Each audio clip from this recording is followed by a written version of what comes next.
नमस्कार फ्रेंड्स मु पिके आपण स्वागत करुच्ची पिके भाई न्यूज यूट्यूब चैनल को।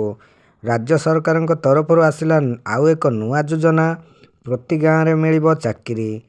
तो ए नहीं कौन बड़ अपडेट अच्छे चलते जानवे वीडियो माध्यम ता पूर्वर चैनल नुआ थे पिके भाई न्यूज यूट्यूब चैनल को सब्सक्राइब कर साइड रे बेल आइकन को प्रेस कर दिंतु जहाँफल आगू को जहाँ सब नुआ इनफॉर्मेटिव वीडियो आसो प्रथम आपण पाखे पहुँची पार। एवं चलते जा संपूर्ण टॉपिक उपर को।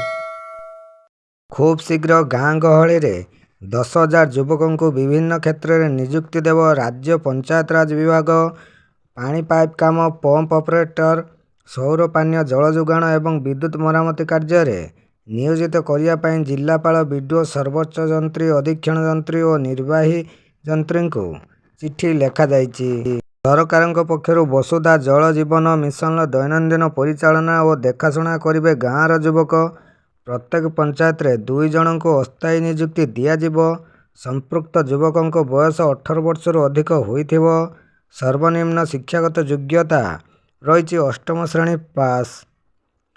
तो यह तो थिला आपण मानक पई बहुत बड़ अपडेट खबर जहाँकि राज्य सरकार तरफ खूब शीघ्र गाँ गहली में 10,000 युवकों को विभिन्न क्षेत्र में नियुक्ति दियाजिब।